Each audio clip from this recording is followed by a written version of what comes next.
Wow, where do I even start? You want to talk about an emotional roller coaster these last few days? Just before they arrested him, I had promised I was willing to die for him, for the promise. But when the soldiers came, it was all a blur.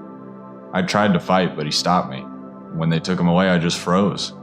I didn't know what to do. He'd called me a rock, but I felt like I was standing in mud. I know everyone calls me by that name, Doubting Thomas. I didn't want to doubt. I really wanted to believe. But a piece of me died that day. He had given me life, and right before my eyes he was dying. And he had done so much good for so many, and how could anyone want to see him dead? I made it into the city, and the shouts of the crowd led me to where they had taken him. I knew he had said some things that we didn't understand, but this was just too bizarre. I mean, Israel's long-awaited king can't be on trial. I was so confused, so scared. I mean, if they arrested him, what about us? Those who had been with him since the beginning? Rome shows no mercy on revolutionists. I don't know how I survived that day. I felt like I was dying. I didn't know that heartache could really cause your heart to ache. No parent should ever have to bury their child.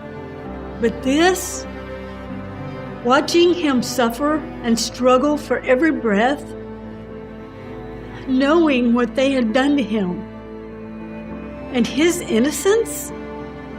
I mean, why was this happening? Why could God let this happen? My life was a wreck. 7 demons, he said I had. All I know was my life was a living hell, constantly afraid, hopelessly ashamed, very alone. And if this was life, I didn't want to live anymore, not like this.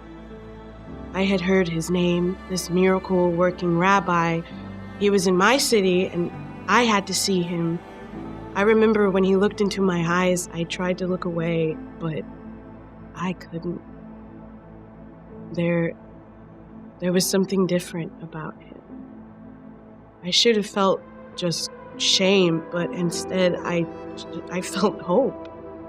And then he spoke with authority, and he spoke with such love, and I was free. I couldn't even remember what it felt like to be free, but I was. There was just joy, and I laughed.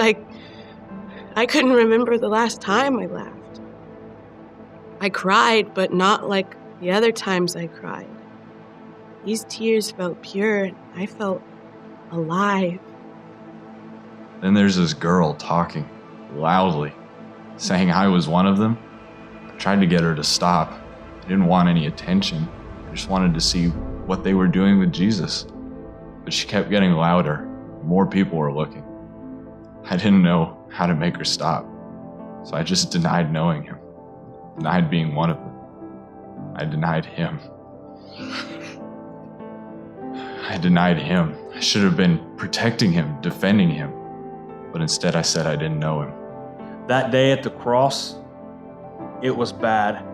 It was bad enough that someone I deeply knew had changed my life in every way possible.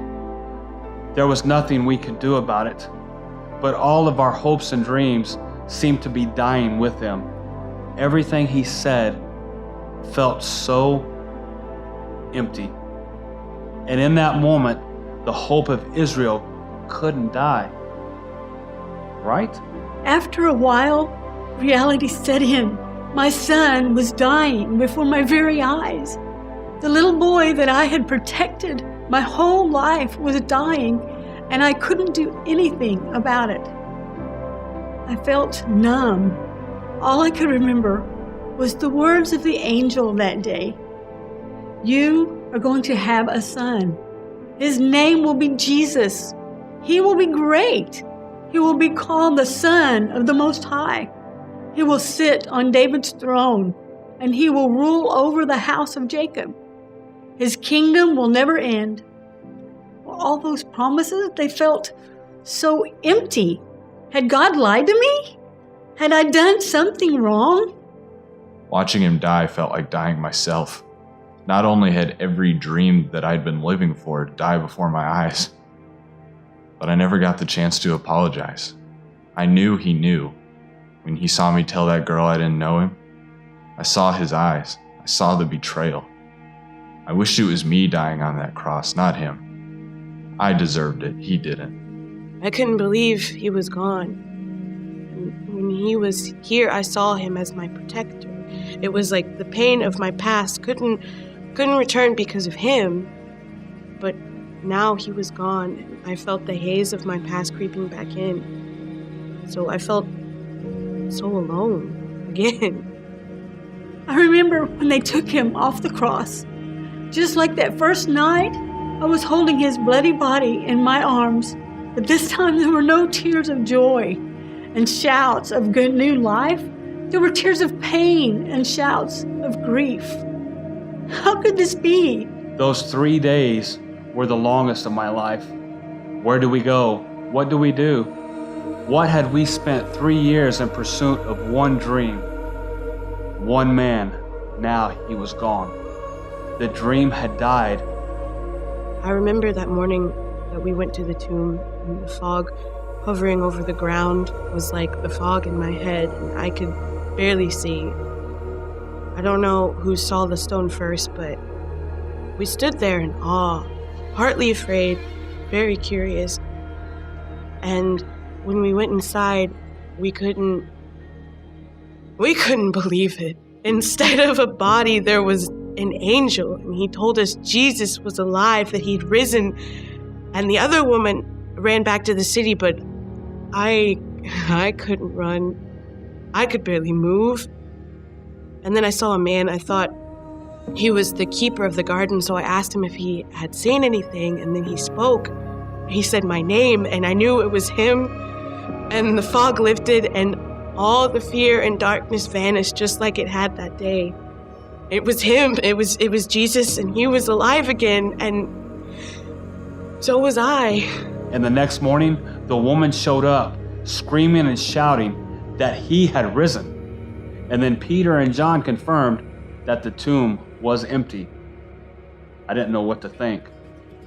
My head was spinning. I watched him die. Dead men don't walk out of tombs.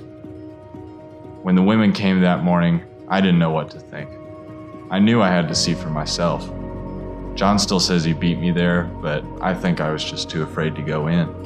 Afraid of what I would see, what all of this meant. But then that morning at the tomb, I knew something was different. Moms know. It didn't seem like the death.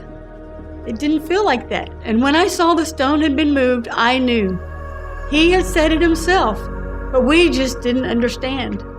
This had been God's plan all along. We just didn't see it.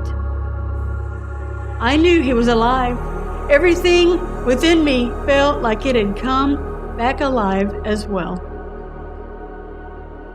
That day, I'll never forget. That moment, the others had seen him, or so they had said. I wanted to believe him, but I couldn't. I couldn't tell if they just couldn't face the fact that he was gone. Everything we had hoped for was gone. And then there he was. I don't know where he came from or how he even got in the room. But there he was. At first I thought it was a ghost, but then he spoke and he told me to touch the holes in his arms and his side. It was Jesus. He has risen. He is alive. And in that moment, it is like I had come back to life.